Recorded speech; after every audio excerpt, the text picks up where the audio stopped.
Ya. Estoy leyendo con gran fascinación un libro titulado Los brujos de Chávez. Lo ha escrito después de una muy prolija investigación el periodista venezolano afincado en España, David Placer. Y en este libro David, nos lo va a contar después de 3 minutos, revela de qué modo más o menos furtivo, escondido, el dictador venezolano Chávez practicaba la brujería, la santería, toda suerte de creencias supersticiosas. Regresamos con David Placer para hablar de los brujos de Chávez en 3 minutos. No se lo pierdan, ya volvemos. Bienvenidos de vuelta al programa. Nos acompaña esta noche un periodista venezolano muy inteligente, David Placer, afincado en España hace casi 15 años. David, gracias por venir. Buenas noches. Gracias, Jaime. Un placer estar aquí contigo. Mira, ese ha sido un aplauso espontáneo. Espontáneo, no dirigido. El placer es todo mío. Antes de hablar de tu libro, Los brujos de Chávez, ¿tú te fuiste de Venezuela el 2002, más o menos? El año 2002, sí. Emigré apenas, salí de la universidad, me fui a España. Buena decisión. Bueno, sí, no sé si soy visionario o no, ya veíamos lo que se nos avecinaba, Sí. Pero fue una decisión más personal en ese momento. Terminé la universidad y me fui a estudiar a España y bueno, la vida me fue llevando. Ya. Bueno, has hecho una maestría en Barcelona, tienes muy buenos trabajos, ahora vives en Madrid. ¿Por qué te animaste a escribir este libro sobre las supersticiones o creencias esotéricas de Chávez? Porque sabes, Jaime, que en Venezuela siempre habíamos escuchado que si en Miraflores se hacían sacrificios de leones, Sí. que si esparcían desde un helicóptero polvos adormecedores para que la población venezolana permaneciera allí sometida, ¿no? Sí. Ante el yugo de Hugo Chávez y del Palacio de Miraflores. Y yo quería saber, dilucidar hasta qué punto todo eso era charlatanería, leyendas urbanas, o hasta qué punto había una mínima base, aunque sea milimétrica base, de realidad sobre todos esos cuentos. Comprendo, muy bien. Y para eso tuviste que viajar bastante a Venezuela, hiciste un montón de entrevistas, como 70 o algo así. Cerca de 70, sí. ¿Y cuál fue la conclusión? ¿Era pura charlatanería aquello? No, ¿verdad? Evidentemente no, no solo eso, sino que muchas veces la realidad llegaba a superar a ese rumor popular. Sí. Porque, por ejemplo, yo nunca me había imaginado, no me podía imaginar que en el propio Palacio Presidencial de Miraflores, sin ningún pudor, sin esconder nada, los propios custodios me llegasen a reconocer que en esos salones donde yo mismo presencié la cabeza de un caimán, o velones, pétalos de rosa, caramelo sobre la espada de Simón Bolívar, supuestamente para endulzarlo, el ancla enorme sobre un pasillo de Miraflores, que es supuestamente Yemayá, esa ánima de la santería cubana. Es decir, que todas esas cosas permanecieran no ocultas, sino evidentes para cualquiera que quisiera visitar el Palacio de Miraflores, sobre todo las delegaciones cubanas y de Brasil y de Ecuador. Con lo cual, primera conclusión, todos los años que Chávez vivió en Miraflores, se hacían sesiones de espiritismo allí, ¿verdad? Y se siguen haciendo. Y todavía, con Maduro. Se y se sacrificaban animales. Bueno, el ingreso a la santería lo sabe, creo que casi cualquier cubano, más metidos en esta religión que la hemos importado, comporta siempre el sacrificio de animales. Sí. Ellos dicen que son animales que tienen una rápida capacidad de reproducción y que por tanto no suponen ningún peligro para esos animales. Matan a un animal para regalárselo a los dioses, ¿verdad? Efectivamente, dicen que la sangre de ese animal es una energía muy potente que se convierte, digamos que facilita que todos los deseos que tú tienes en vida, que por lo general siempre son los mismos: dinero, ascenso social, y es decir, que todas estas cosas, y alejar al enemigo, esa es otra. Sí. Todas estas cosas que no comulgan bien, ¿no?, con esa prédica socialista, ¿no?, o comunista. Es curioso, ¿no?, que luego en privado siempre pidan dinero, ascenso y mantener pisoteado al enemigo, cuando en la plaza pública dicen otra cosa. Interesante observación, David, tienes toda la razón.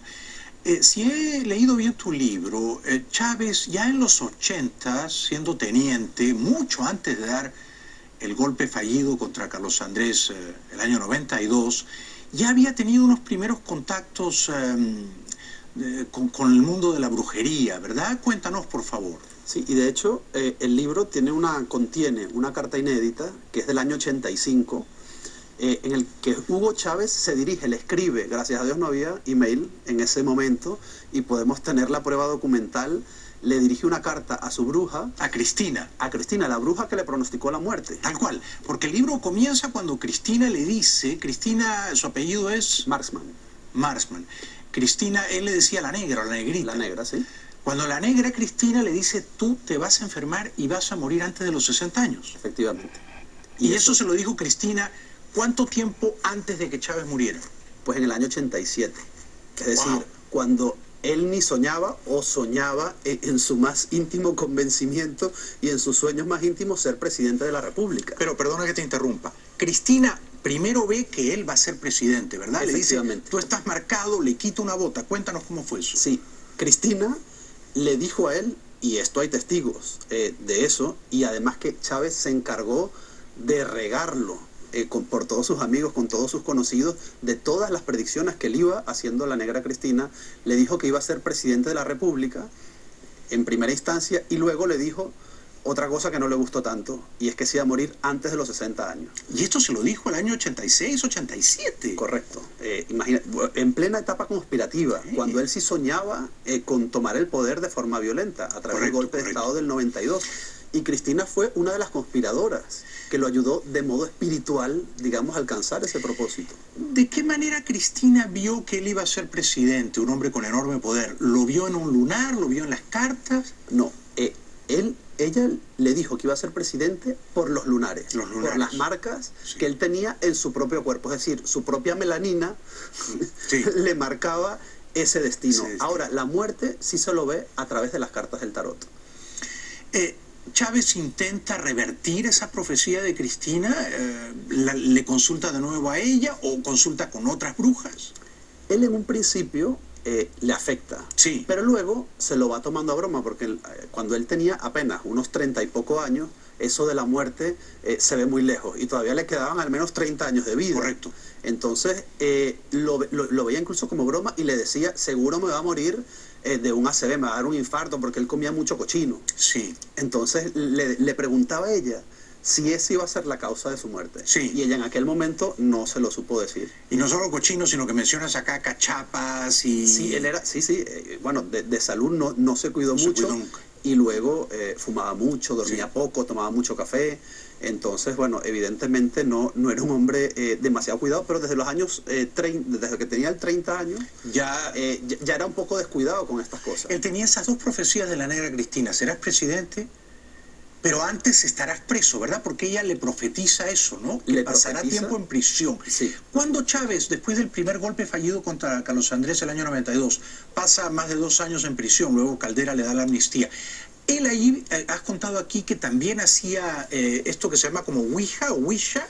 Sí, son sesiones de espiritismo. En la cárcel. En la propia cárcel. Sí. Y sus propios compañeros quedaron muy impresionados con todos los rituales que hacía, no solo él, sino participaban muchos de los chavistas que ahora critican, digamos, este tipo de prácticas. Y Arias Cárdenas era uno de ellos. Arias Cárdenas dice que él no creía en nada de esas cosas, pero también se consultaba con la negra Cristina, como muchos otros políticos venezolanos, no eran los únicos. Tú recoges un testimonio fascinante según el cual en la cárcel, cuando Chávez hacía estas sesiones de espiritismo, hablaba con Bolívar, hablaba con el Che Guevara, entre otros. Y con Maysanta. Y con Maysanta. ¿Qué es Maysanta, la figura de Maysanta en Chávez? Maysanta era su bisabuelo. Su bisabuelo. Que según algunos historiadores era una figura rayando casi la delincuencia, y según el propio Hugo Chávez, que también se erigió como historiador para enaltecer la figura de quien supuestamente fue su bisabuelo, como un libertador, como un prócer revolucionario, campesino. Entonces, casi a la altura de Bolívar, casi. Casi, pero él mismo lo decía, pero no llega. Ya. Ahora, tú dices acá en tu libro que algunos de los compañeros de celdas, presos, que habían dado el golpe con Chávez, al ver que él hablaba con Bolívar, con Maysanta, con el Che Guevara, pensaban que Chávez estaba loco. Ellos creían que Chávez estaba manipulando efectivamente, este tipo de creencias, porque cuando ellos deciden, hay una reunión en la que se decide en la cárcel quién va a ser el candidato presidencial del movimiento subversivo. Sí. Si Hugo Chávez o Francisco Arias Cárdenas, actual gobernador del estado Zulia. Cuando eso sucede, Chávez se le ocurre la genial idea de hacer una sesión espiritista en plena celda. Le pregunta a Bolívar. Entonces manda a traer los rones, que siempre también quienes practican el espiritismo, por lo general, beben ron porque según ellos, el ron no es para ellos, sino para los espíritus, pero casualmente tienen los mismos vicios. Hombre, por algo se dice bebida espirituosa. Efectivamente, pero curiosamente, los espíritus tienen los mismos vicios de quien los convoca, siempre. Siempre. Y entonces, cuando él organiza toda esta reunión para saber quién va a ser el próximo presidente, llama al espíritu de Maizanta, y el espíritu de Maizanta, en su propia boca, toma posesión del cuerpo de Chávez y les recomienda a todos que nombren a Hugo Chávez como candidato para las presidenciales. Pero si era el bisabuelo, ¿a quién más iba a recomendar? Además estaba hablando el propio Chávez. Efectivamente. Una locura. Es un delirio. Después de la pausa le voy a preguntar a David Placer, que ha hecho una magnífica investigación, ¿cómo es que Fidel y Raúl Castro, al detectar que Chávez era realmente muy aficionado o dependiente de la brujería, infiltran el Palacio de Miraflores con un montón de santeros y babalaos, ¿verdad?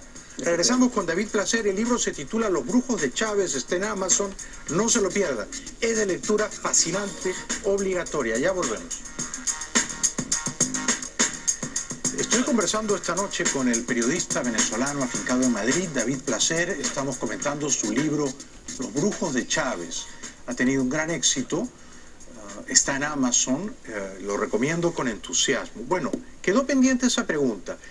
Cuando la dictadura cubana, sobre todo Fidel, ¿no?, se dan cuenta de que Chávez tiene una fascinación o una devoción por el tema de la santería, deciden infiltrarlo, penetrar el Palacio de Miraflores. Cuéntanos más o menos cómo ocurrió esto y de qué manera Chávez se inició en la santería. Entiendo que esto ocurrió en La Habana, ¿verdad? Sí. Ocurrió en La Habana. Él conoce, según múltiples testimonios, a un cocinero que lo atiende en ese momento, y bueno, de temas gastronómicos, la conversación fue derivando a temas esotéricos. Esto en el Hotel Nacional. Sí, de La Habana. Ahí en La Habana. Apito se llamaba. Apito se llamaba, sí.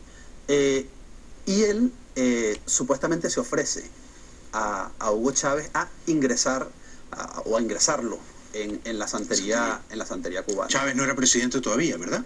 Chávez ya era, ya en ese momento ya era presidente. Okay. En ese momento ya fue con una delegación de empresarios. Él visitó La Habana efectivamente mucho antes de esa fecha, porque él apenas sale de la cárcel, ya fue invitado. Corrió a reunirse con Fidel. Pero esta reunión con el cocinero Apito en el Hotel Nacional sí es ya siendo presidente. Efectivamente. Es cuando él ya era presidente. Él solicita, apenas él gana la presidencia de la República, él solicita ingresar en una logia de masones de Altamira, una zona céntrica, acomodada, de Caracas. Y el propio Freddy Bernal, por ejemplo, no me lo niega en una entrevista, en una pequeñísima entrevista que tuve con él. O sea que Chávez, además de brujo y santero, era masón. Él empezó, sí, apenas fue presidente, él quiso iniciarse en la masonería según el ritual de Simón Bolívar, porque él siempre lo tenía como referente para todo. Para todo. Entonces, y Bolívar fue masón. Bolívar, según las creencias y algunas versiones de algunos historiadores, fue masón. Sí. Y entonces hay una logia, esta que te cuento, la de Altamira, que inicia a los integrantes, a los miembros de su logia, según el ritual que supuestamente hizo Simón Bolívar en vida. Chávez quería hacerlo, pero el círculo militar de él, la casa militar, no accedió a que hiciera un ritual de estas características sin la presencia de la casa militar, con lo cual los miembros de la logia de masones se niegan a hacer un ritual delante de la casa militar. Y, digamos, el libro recoge distintas versiones sobre cómo Chávez entra en el mundo de la santería. ¿Cómo crees que eso ocurrió? Bueno, esta fue una persona clave, según algunos testimonios, porque luego hay unas divergencias, ¿no?, en cuanto a dónde lo hizo, en qué lugar y también en qué fecha. Pero lo cierto es que apenas él es presidente, es designado presidente de la República, es electo, comienzan unos viajes a La Habana cada vez más frecuentes, más concurridos, no solo de su parte, sino también por militares, sus ministros, el propio vicepresidente de la República en aquel momento, y todos van a La Habana a un mismo propósito, es decir, todas esas reuniones políticas que supuestamente se celebraban allí tenían otro objetivo secreto. ¿Qué era? Que era iniciarse en la santería cubana. ¿De qué manera se inicia uno en la santería normalmente? Bueno, se mata animales. El ritual es matar a un animal, sí,